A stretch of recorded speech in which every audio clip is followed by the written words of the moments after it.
Marnie Clove reached Brindle Notch under a sky that looked packed with wet ash, with red ore mud hardening around the soles of her boots and the taste of old hunger sitting behind her teeth. The road into the hollow had once been meant for wagons and ore trucks.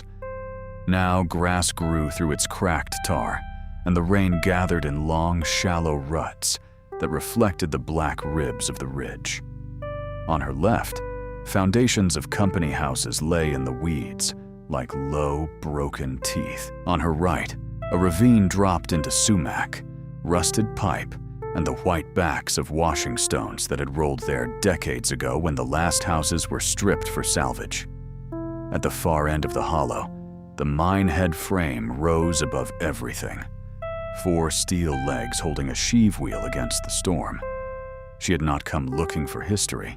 She had come because the county outreach van in Carville was full, because the laundromat vent where she had slept no longer gave heat, because a bakery man had told her there was nothing edible in the dumpster before she even opened it, and because roads without traffic were easier than streets where people looked at you long enough to decide you were a problem. The sirens in town had tested once at noon and died halfway through their note. After that, everyone with a door had closed one. Marnie kept walking. She was 18 when officials asked, and 17 when mirrors told the truth. She carried a canvas bag with a spare shirt, a dented spoon, a coil of string, 2 crackers wrapped in a torn road map, and a red sweater too small for her and too hard to throw away. Her green coat had one sleeve mended in black thread. She noticed exits before faces. She trusted weather more than promises, because weather at least arrived honestly. The mine yard looked abandoned in the careless way that useful things are abandoned when no one has decided how to profit from them. There was a brick hoist house, a cracked scale shed, piles of shale gone furry with moss, and a concrete shaft mouth barred by an iron mesh gate. Behind the gate hung an old mine elevator cage, a square wooden room suspended inside darkness.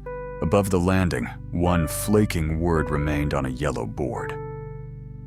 Load. Marnie would have stayed under the scale shed until the rain passed if the mine had stayed quiet. But as she crossed the yard, a small metal click came from the hoist house. Not a fall, not an animal, not the random settling of rust. A click with a pause after it, as if something below had asked a question and was waiting. She stopped in the rain. The hoist house chain had been cut recently. Fresh metal showed inside the old rust. Marnie stood looking at it until the first cold gust ran down from the ridge and pushed rain under her collar. Then she slipped inside. The room smelled of old grease, lime dust, and wet brick. Light came through one broken pane and laid a pale stripe across the hoist drum, the brake wheel, the cable thick as her wrist, and a control plate rubbed clean at the edge by recent fingers. A narrow pipe ran down through the floor beside the controls. At mouth height, it opened into a little cup packed with dust. Above the cup, scratched into paint by a careful hand, were 2 words: "Weigh first." Marnie looked down. Half buried under dead beetles, and grit was a platform scale. Its round face had no ordinary numbers. Instead, painted bands circled the dial. Empty, 1, 1 small, 2, tool, ore. The needle rested below empty. A strip of blue cloth had been tied to the rim and worn clean by handling. The pipe clicked again. Then, from somewhere far beneath the shaft, a child screamed. The sound rose thin through metal and distance, broke against the concrete mouth, and was gone. Marnie froze so completely that the rain on the roof seemed to strike inside her head. A smaller voice followed it, hoarse and terrified. "Don't send him." Marnie ran to the shaft gate and gripped the mesh. "Who is down there?" No answer came except thunder. The gate latch was shaped like a horseshoe and swollen with rust. She found a short pry bar under the scale, wedged it beneath the latch, and put her whole body against it. The latch lifted an inch, stuck, then sprang up with a shriek. The gate opened toward her. The elevator cage waited behind it, level with the landing, its planks dark with damp. A cloth strip hung from one bar inside the cage. On it, someone had sewn mismatched buttons: shell, tin, horn, black glass, and a flattened washer with 4 drilled holes. The spacing was not decorative. It was a kind of counting. She went back to the controls. The glass water tube beside the plate had marks painted on it. Low, ride, heavy, danger. Stormwater was climbing behind the stain and had just reached ride. Below the tube, a tin instruction plate read in flaked letters: if cistern shows ride, cage may descend with 1 light body. No descent with 2. No ascent until return. Weight set. No child alone. Marnie stared at the last line. No child alone. Someone had painted the rule for a reason, and the reason was already below. She stepped onto the platform scale. The needle swung past 1 and settled just below. 1 small. She set her canvas bag on the scale, watched the needle climb, and understood enough to be afraid. The lift was not just a box on a cable. It was an old balance system. Weight mattered. Lies mattered. She took the crackers from her bag and put them in her coat pocket. She left everything else under the control plate. From a drawer marked latch teeth, she took a narrow steel awl and a candle stub sealed in wax paper. She unknotted the button cloth from the cage bar and folded it into her pocket. Then she entered the elevator, sat because the plate beside the bench said ZIT, pulled the chain across her lap, and gripped the lever marked hold. The brake released. The cage descended. It did not fall. That was the first mercy. It lowered itself with a grudging shudder while the landing rose away and the rectangle of storm gray light narrowed above her. The cable creaked. Water moved somewhere in the walls with a hollow gulp. The shaft smelled of limestone, rust, old blasting powder, and wet cloth. She passed a landing marked pump, then a second landing boarded shut, then a place where white fungus glimmered on timber like dead skin. The cage slowed and stopped at a beam painted with 2 words in white: button level. A small face appeared beyond the mesh. The child stood barefoot on the landing, half hidden behind stacked tins. He could have been 8 or 9, or younger if hunger had pinched him small. His hair was dark and badly cut. He wore a wool coat with the sleeves turned 3 times and a man's undershirt belted with rope. Around his neck hung a flat white button on a string. His eyes moved over Marnie with the hard attention of someone making inventory. Coat, hands, pockets, no helmet, no rope, no heavy man. "You are too big," he whispered. "I came down, didn't I?" Marnie opened the cage door. "My name is Marnie." "I know." Her skin tightened. "How?" He pointed to her mended sleeve. "Your bag says it." "You saw my bag?" "The shaft hears when people leave things." The answer was wrong in the way long loneliness makes children speak wrong. Before she could ask more, a drag and scrape came from deeper in the level, followed by a wet thump. The child flinched. "What is that?" Marnie asked. "The remembering man." "A man?" He came to pour the top closed. He rode down heavy. The lift scolded him. Then he went looking for the silver room and woke the old chute. The scrape came again. Marnie stepped out of the cage. The landing boards were wet but solid. Behind the child, the passage opened low and narrow, lined with shelves built from crate wood and painted with old milk paint. They held jars of beans, lamp wicks, candles, folded cloth, shoe soles, slate pencils, chipped cups, and little boxes with names painted on their fronts. There were hooks labeled not with numbers, but with pictures: leaf, cup, moon, nail, spoon. There was a cracked mirror set low for small faces. This was not a squatter's corner. It was not a thief's stash. Too many hands had repaired it. Too many rules had survived. "What is your name?" she asked. He touched the white button. "Tobin." "Tobin what?" His mouth closed. A man stumbled into the shaft light at the far end of the passage. He wore a yellow rain slicker, muddy work pants, and a white hard hat with a developer's sticker peeling from the front. A cracked battery lantern jumped in his hand. Blood ran from his hairline to his ear. When he saw Marnie, relief twisted at once into anger. "You ran the cage." "You came before me," she said. "Who are you?" "Galen Orr, survey contractor." He pointed at Tobin. "And that kid nearly got me killed." Tobin moved behind Marnie without touching her. Galen looked toward the cage. "We need to get up. The back drift is sliding." "The lift will not take you heavy," Tobin said. Galen's eyes snapped toward him. "Shut up."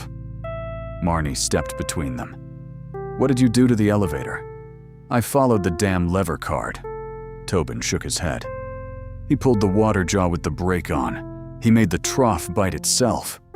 The ceiling answered with a deep wooden pop. Dust sifted from a beam. Far back in the level, the old chute scraped again, and a slow rush of pebbles moved behind the walls. The air pushed against them, then sucked away. A candle on one shelf went out.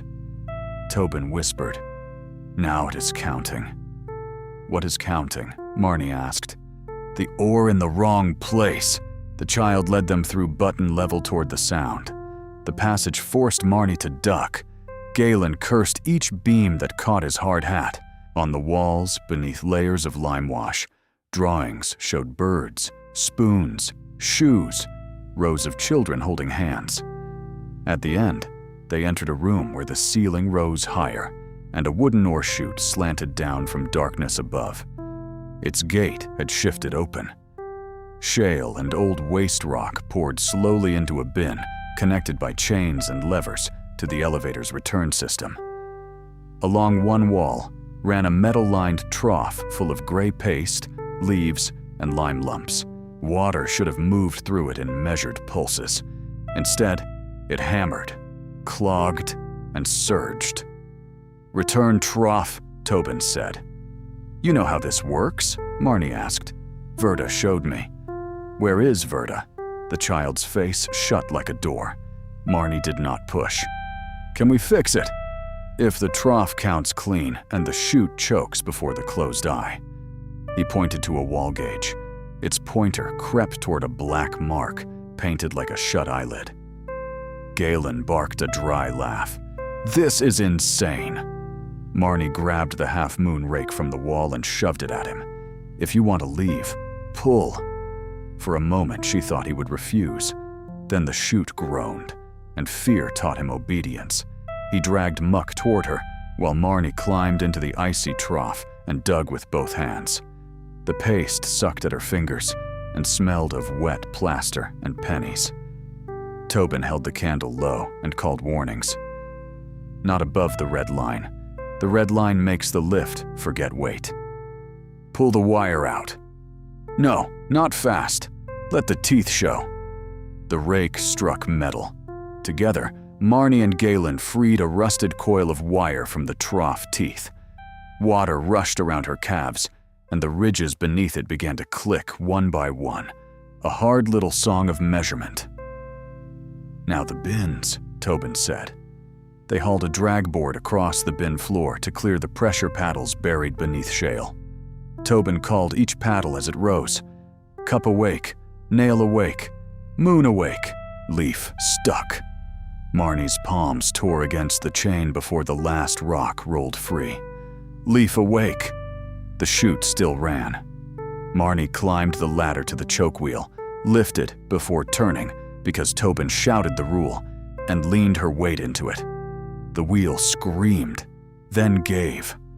The gate slid down over the chute, cutting the stream of shale thinner, then closing it to a trickle. The pointer stopped before the black eye. For a few seconds, the room held still. Then Tobin said, The white door. Galen wiped mud and water from his face. No. We go up.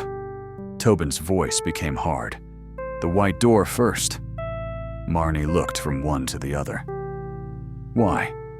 Because if we go up without it, they pour, Tobin said. If they pour, below forgets too. Galen's jaw worked. The shaft is condemned. My crew starts foam grout when weather clears. None of this is mapped. There is a child, Marnie said. Galen looked at Tobin and then away. There isn't supposed to be. That sentence decided her. Show me the door, she told Tobin. He led them through a curtain made of sewn flour sacks and into a lower passage lined with whitewashed planks. At the end stood a door painted white from top to bottom. It had no knob. At child height was a board pierced with holes, each one painted around with a different button shape. Tobin took the button cloth from Marnie's pocket and fitted certain buttons into certain holes. Shell, tin, washer, horn, black glass. Each clicked into a hidden catch. The door sighed open. Behind it was a room of names. Marnie stood in the doorway and forgot the wet cold in her boots. The room was dry, impossibly dry for a mine. Narrow drawers lined the walls from floor to ceiling, each faced with a different button. In the center stood a long table made from old mine timbers, polished smooth by hands. Above it hung hundreds of linen strips from wires. Each strip carried a name, a height, a date, a small symbol, and sometimes a line of witness. Shoe lasts hung by size. Oilcloth envelopes filled shelves. There were slate tablets, little spectacles, a blue marble, a spoon bent by a child learning strength. Galen whispered, "My grandmother." Marnie turned. He was staring at a strip marked Willa Orar with a date and a leaf symbol. "She said she was raised beyond the ridge," he said. "She never said underground." Tobin opened a drawer faced with a white button. From it, he lifted a cloth bundle and brought it to Marnie. Inside lay a child's shirt, mended at the neck with blue thread. A linen strip had been sewn to it. Loon Tobin, born below rain week. Mother, Renna. Loon. Witness, Verda Dree. Above. Record, none yet. Do not let him be counted only by absence. Marnie read it twice because the words did not get easier. Galen removed his hard hat. Renna Loon died 2 winters ago. Tobin stood very still. You knew her? Marnie asked. Everybody knew Renna. She cleaned at the old motor court. People said she left after she got sick. She had a child. No, it came out as habit, not truth. No one said. No one remembered, Marnie said. The dry room held the accusation without echo. Tobin folded the shirt again. Verda remembered. She said above loses names when names cost money. Below keeps them because cloth is lighter than stone. Where is Verda? Marnie asked. She went above for blue medicine in the cold month. She did not come back before the county took the door off her room. I came below when the yellow stakes came. She said 3 days. It has been more. How many more? Galen closed his eyes. 12. 12 days in the mountain, with stored food, old rules, and a lift that had stopped listening. A bang rolled from the return room. They ran back. Storm water had risen in the upper cistern. Now that the trough was clean, it fed too fast. The cage chain clanged in the shaft. Before they reached the landing, the elevator rose past button level without them, empty and uncontrolled, and struck the upper landing far above with a sound like a fist on a door. A bell rang above. Once. Twice. 3 times. People had found the cage. Marnie grabbed the speaking pipe at the landing. Hoist house. Do not touch the levers. We are below with a child. A distant voice answered, warped by pipe and shaft. Say again. Galen took the pipe. "This is Galen Orr. Do not operate heavy. Send the cage down empty. Read the water tube." Confusion murmured above. Then, "Tube, is it heavy?" Tobin pointed to a red lever behind a wire guard. "Stormjaw. 1 bite only." Marnie pulled the lever down 1 notch. Inside the wall, something engaged with a wet clunk. The water hammer slowed to a heavy pulse. "Tell them now," Tobin said. Marnie spoke into the pipe. "Send it down empty. No rider." The cage descended hard but under control, stopping 3 inches low at button level. Tobin opened a cabinet of flat stone weights, painted not with numbers, but with categories. Small child, wet coat, tool, grown thin, grown strong. He chose small child, wet coat, grown thin, and another wet coat for Marnie, then made her remove the awl from her pocket and set it aside because even small tools had opinions in this system. Galen stared at the cabinet. "What about me?" "You wait," Tobin said. Galen did not argue. Shame and fear had finally made enough room for sense. Tobin strapped his birth cloth to a wooden carrier board and took a tin box, a folded blanket, and a jar of water. Marnie crouched in front of him. "Can I hold your arm when we ride?" "For balance." "Yes." "Only sleeve." "Only sleeve." They entered the cage. Galen stood on the landing, pale and muddy. As the door closed, he said, "I saw your mother once. She gave my grandmother peaches." Tobin looked at him but did not answer. The elevator rose. At first it moved smoothly. Then the Stormjaw caught. The cage jerked, and Tobin slid against Marnie. She gripped his sleeve and leaned into the hold lever. "Do not hold hard," Tobin said. "Let it chew." She eased the lever by a breath. The brake scream became a grinding pulse. Smoke drifted down, oily and sharp. Above, stormlight widened. Hands seized the cage from outside too soon. "Wait!" Marnie shouted. "Let it seat!" The cage dropped the last 2 inches and stopped. The gate opened. Marnie stepped out first because she had promised herself no one would grab the child before he chose where to stand. The hoist house was full of people. 2 road workers, a deputy in a wet hat, a woman in a brown cardigan over a nightgown, a man with a phone. Others crowded at the door. Rain sheeted behind them. Marnie's canvas bag lay under the control plate where she had left it. "Where's Orr?" a worker demanded. "Below," Marnie said. "Alive. Waiting." Then she turned and held out her hand, palm up. Tobin Loon climbed out of the old mine elevator. The room changed. Not into silence, because the rain was too loud and the hoist still ticked, but into the quiet of people refusing evidence until evidence stood barefoot in front of them. The deputy frowned. "Who is that?" "Tobin Loon." The man with the phone said, "There aren't any loons left in Brindle." Tobin's hand went to the white button at his throat. The woman in the cardigan whispered, "Rena never had a child." Marnie felt anger rise so quickly it warmed her. "She did." "I brought soup to her room," the woman said, but her voice was breaking. "I would have known." "Maybe you brought it to the door," Marnie said. "Maybe nobody opened it wide enough." The woman flinched.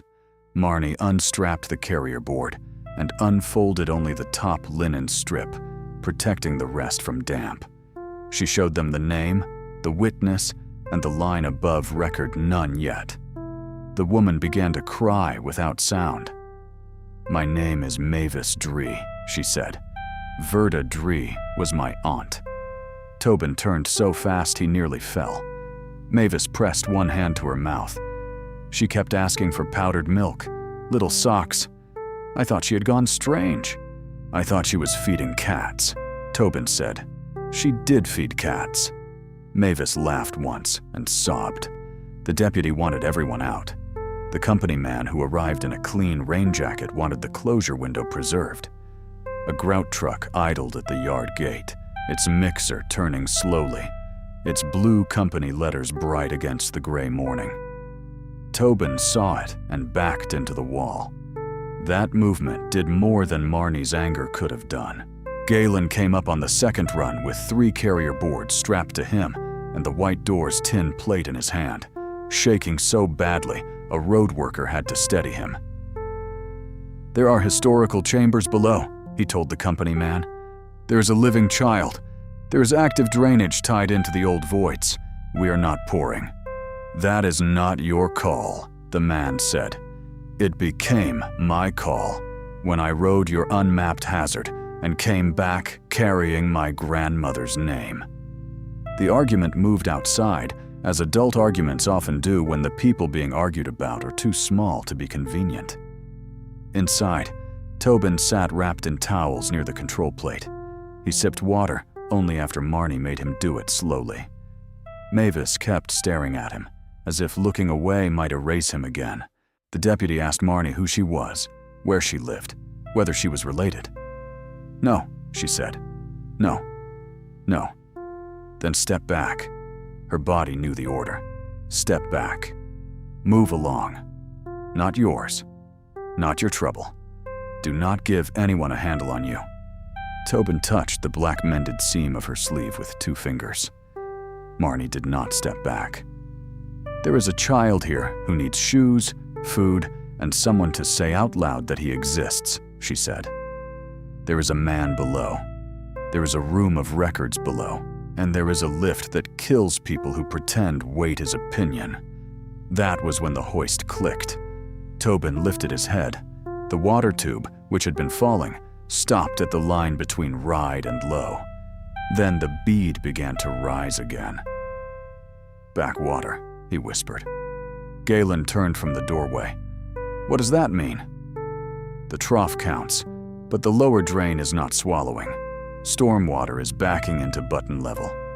Tobin's voice thinned. "If it reaches the white room, names rot. If it reaches the return bucket, the lift comes up and will not come back." "What fixes it?" asked Het Broggen, the road worker who had been listening more than speaking. "The knee." "Where?" "Below button level, past the red room." "No child goes back down," Het said. Tobin looked at the rising bead. "Then it drowns." Marnie set her canvas bag back under the control plate. The motion was small. Tobin saw it and shook his head. "You do not know the knee. You can tell me from up here." "No." "Yes." He looked at the pipe, the lift, the adults, the water tube. The worker in him knew. The child in him hated knowing. "You listen exactly," he said at last. "I will. The knee has 3 pins. Top pin lies, middle pin sticks, bottom pin bites. Pull middle first, then top, then kick bottom after the water coughs." Marnie repeated it twice. Het tied a yellow safety line around her waist. Someone gave her a helmet and a stronger lamp. Tobin handed her the button cloth. "For the white marks," he said. "I thought this belonged below." "It chose your pocket." The second descent was worse because she knew enough. The cage passed button level and dropped into colder air. Tobin's voice came through the pipe, faint but steady. "Next mark red. Hold there." The red landing was no wider than a table. Beyond it, a passage tilted downward, painted with red circles for people too young or too frightened to read. 4 steps, Tobin said. Then black boards. "Count." Marnie counted aloud. Stepping over the boards he warned her about. Water ran along both walls. At the end, she entered a low chamber where 3 wrapped pipes bent into a sump. The floor dipped like a knee. Water boiled up through a grate, failing to drain. Pale pellets spun in it. "There's grout down here," she said into the pipe. Voices erupted above. Tobin cut through them. "Do not touch with skin." "My boots already voted." "Boots are not skin. Middle pin first." The middle pin was furred with white deposit and would not move until she rocked it downward instead of outward, exactly as Tobin instructed. It came loose suddenly and slammed her knuckles against stone. The top pin slid free too easily. The plate dropped an inch, water roared, and the grate bulged.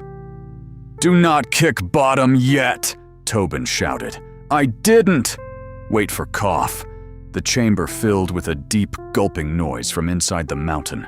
Air burst through the grate, spraying her face with cold grit. The water dropped, surged, dropped again. "Cough," she yelled. "Kick bottom!"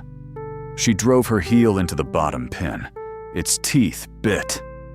The sliding plate opened sideways, and the sump swallowed the storm. Water vanished so fast it nearly pulled her forward. She grabbed a pipe and held on until the roar became a steady throat-clearing rush. Then her lamp failed. Darkness closed over her without texture. She stood still because panic was how black boards found feet. Tobin's voice came thinly through the pipe. "Do you have the button cloth?" "Yes." "Find the white mark." Her hand moved along stone, slime, paint, then buttons set into mortar. A line of them led through a side opening she had not seen. She followed by touch. The passage dried within 10 steps and ended at a little door marked with a crescent. 3 buttons from the cloth opened it. Inside was a closet with dry matches, a sealed lantern, and a map sewn onto stretched canvas. The mine routes were not drawn for eyes alone. Smooth thread meant safe walking. Knotted thread meant crouch. Looped thread meant water. Beads meant doors. Buttons meant locks. Beneath it hung thin wooden leaves on wire, a maintenance tally. Swallow cleared, trough scrubbed, buttons checked, milk stored, names aired, lift taught. Names aired. Marnie understood then that button level had survived, not because it was sealed, but because someone had returned again and again to keep it dry, stocked, and remembered. Verda Dree had done that until she could not. Tobin had tried after her. A child had been holding back erasure with rules. She lit the lantern, returned by the button line, and reached the cage. When she rose into the hoist house, Tobin was first at the gate. He checked her face, her hands, the lantern, the button cloth, and only then breathed. The knee opened? It coughed. His shoulders dropped. By dawn, Brindle Notch no longer looked abandoned. Rescue crews, mine inspectors, county engineers, reporters, and neighbors filled the road. The grout truck was gone. The shaft was roped and guarded. Galen, Het, and 2 trained responders brought up more carrier boards from the white room under Tobin's instructions. Medical workers examined him in the ambulance while he watched the hoist house door as if it might move. Mavis sat beside him, holding his wrapped feet in her lap. When a paramedic asked for his guardian, she said, "We are sorting that." And when the paramedic said it was not an answer, Mavis said, "No, but it is the first honest one he has had above ground." Marnie drank bitter coffee from a paper cup and tried not to be noticed. That never worked once people had decided gratitude needed a target. The deputy wanted her full name. A woman from the county wanted an address. Galen told everyone she had assisted with rescue. Marnie told him she had trespassed. He said, "So did I, apparently, on a room my own family used." By afternoon, the story had begun changing in people's mouths. First they said a drifter girl found a lost child. Then they said a runaway had been hiding in the mine. Then someone remembered Rena Loon buying cough syrup. Someone else remembered Verda Dree asking for powdered milk and socks. A woman admitted she had once seen a small face behind Verda's curtain and had decided it was laundry. Memory did not return like a lamp. It came as little matches, each held by someone ashamed of how long they had kept it unstruck.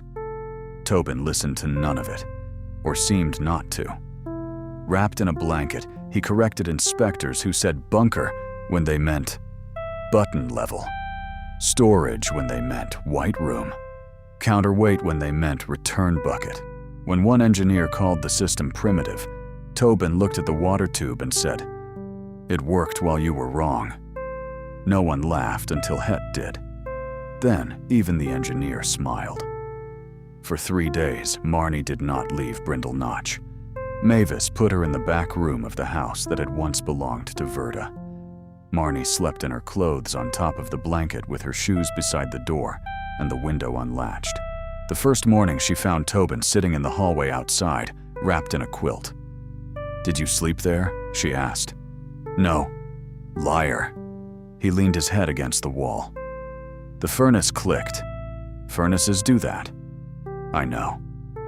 They sat across from each other on the floor while Mavis moved carefully in the kitchen below. Tobin looked smaller in a house than he had in the mine, as if rooms with curtains and clocks had their own kind of danger. "People are going to decide things for you," Marnie said. "They already did. Some decisions might help.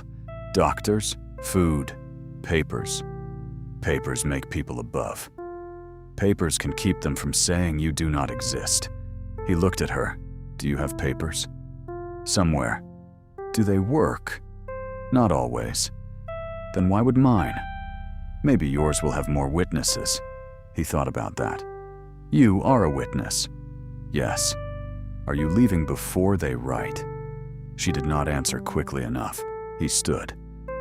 Verda said leaving is not always betrayal. Sometimes it is weather.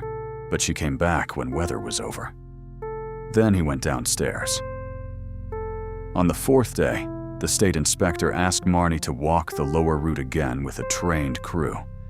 Tobin was furious because the doctor would not let him descend, but he stood at the hoist pipe and guided them anyway. With helmets, gas meters, modern ropes, and strong lights, button level seemed smaller and larger at once. Smaller because fear no longer filled every corner. Larger because care became visible. They found shelf passages, a wash alcove, a charcoal filter box, a roof vent hidden above as a stump under grapevine, coats sealed in oilcloth, and a row of child-height latches that would never have appeared on a company map. In the white room, no one spoke loudly. The inspector photographed each linen strip in place. Mavis recognized Verda's stitch, the tucked thread tails she had thought were only a family habit. Galen found more ore names and had to leave for air.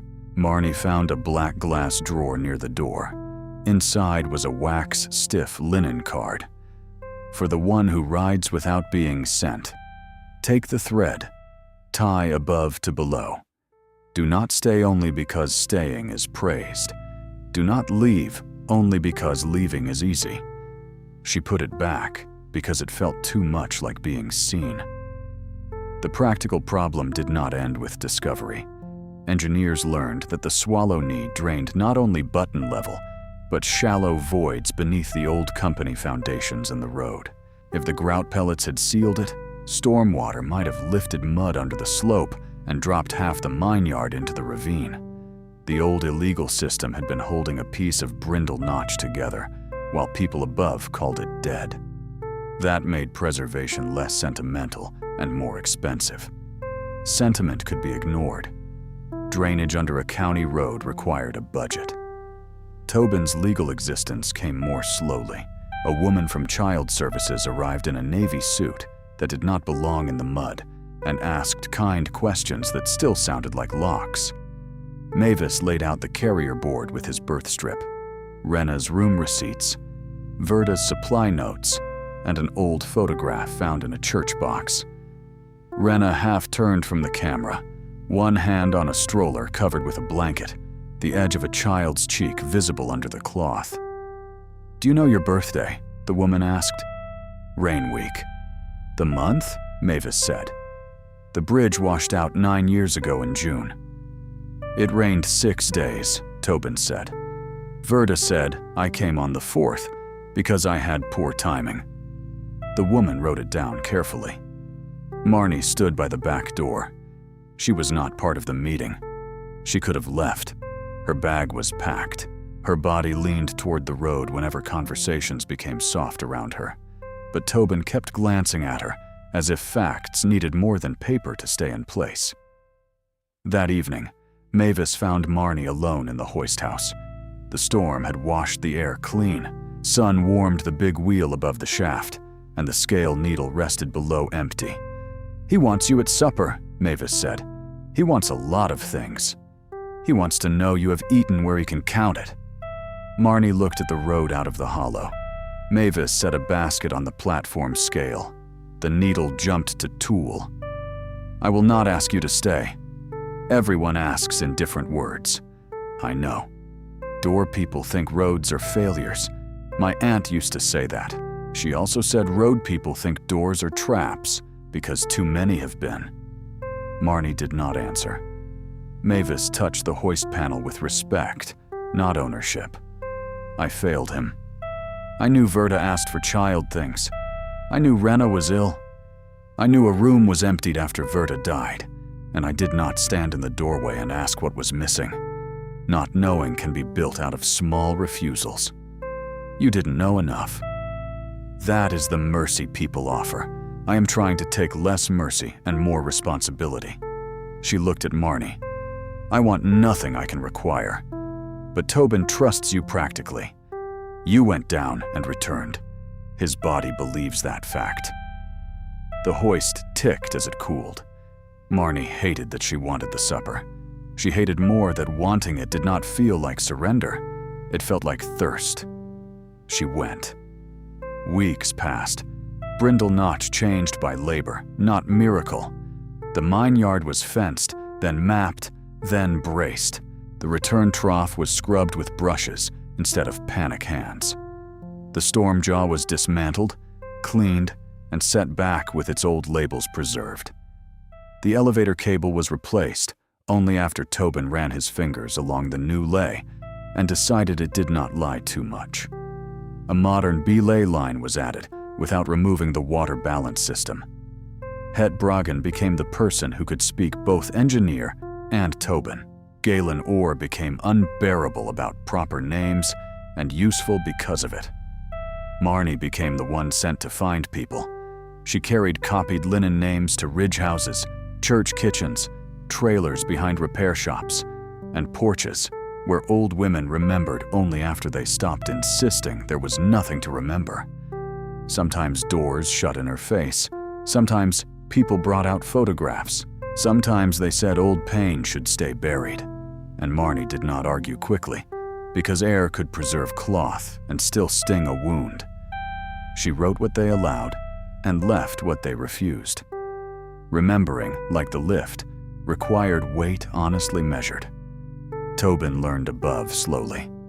School exhausted him. Paperwork insulted him. Furnaces woke him. He kept the white button at his throat and corrected anyone who called him rescued, as if rescue were one act instead of work that continued after the dramatic part ended.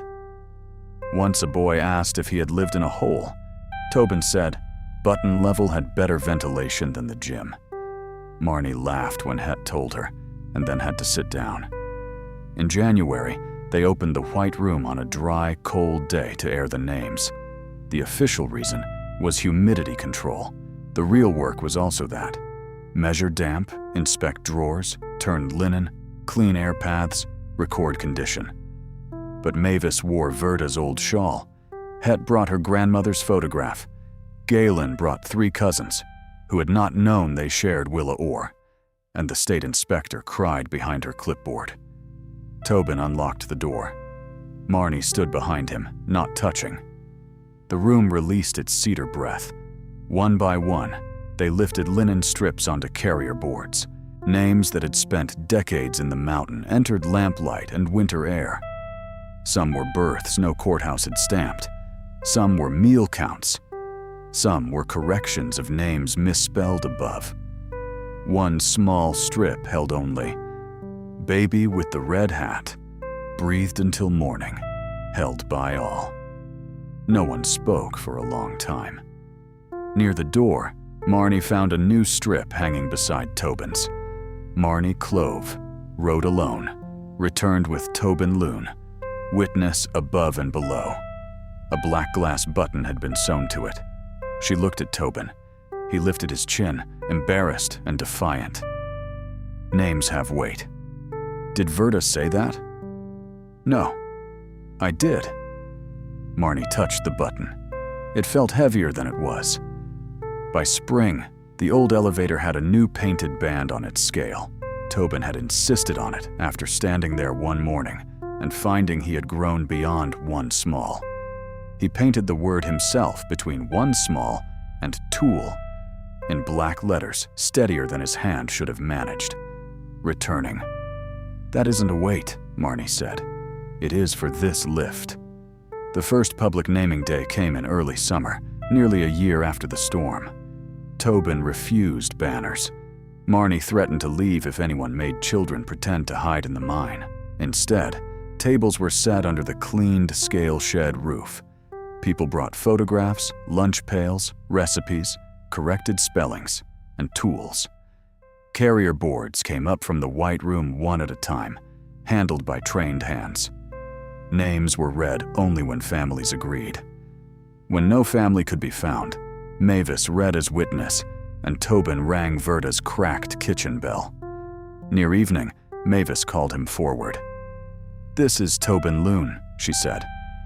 "Son of Rena Loon, witnessed first below by Verda Dree, witnessed above by Marnie Clove, Galen Orr, Het Bragan, and everyone here who chooses not to misplace him again." Tobin stared at the ground, then lifted his face. "I came up because Marnie wrote alone," he said. "But that is not the important part. The important part is she came back with me." The hollow held those words without applause. Marnie stood near the road with her bag on her shoulder and did not move toward leaving. She thought of every place she had escaped before it could ask anything of her. Every door she had treated as a trap because too many had been. She thought of the elevator dropping through dark, of Tobin's sleeve in her fingers, of the white room, dry and patient beneath the mountain, of a scale that did not flatter and did not forget. That night, rain returned. Not violent rain, a steady, practical rain that filled ditches and tested drains. Marnie woke before dawn in Mavis's back room to the mine bell ringing twice, pausing and ringing twice again. Not alarm. Check call. She was out of bed before thought. At the hoist house, Het was already in a raincoat. Tobin stood on a crate reading the water tube. Mavis arrived with her shawl over her head and cursed the weather. Galen's truck bounced into the yard 5 minutes later. No one panicked. No one denied. The system had asked to be attended, and bodies had answered. The bead touched ride. The swallow held. The return trough sang tooth by tooth, clean and regular. Tobin listened with his head tilted. "Good count," he said. Marnie stood beside him, wet hair stuck to her cheek. "You came," he said. "Storm weather," she answered. He accepted the joke and the promise inside it. When the check was done, she stepped onto the platform scale with her wet coat, her canvas bag, and the ring of archive keys Het had given her. The needle moved past, one small, past tool, and settled at the black line. Returning. The machine did not praise her. It did not forgive, claim, or ask for gratitude. It measured what stood on it and waited for the next honest task. Marnie stepped off, opened the shaft gate, looked down into the dark where button level held its names dry and awake, then closed the gate correctly and checked the latch twice. Outside, the road out of Brindle Notch shone under the new rain. It was open. It would be open tomorrow, too. She could take it when work called her elsewhere, and she could come back carrying records, medicine, pears, socks, or nothing but herself. For once, she did not decide by running. She went out into the rain to help keep the road from washing away, while below them, the old mine elevator waited. No longer a secret mouth in the mountain, but a measured way between absence and return.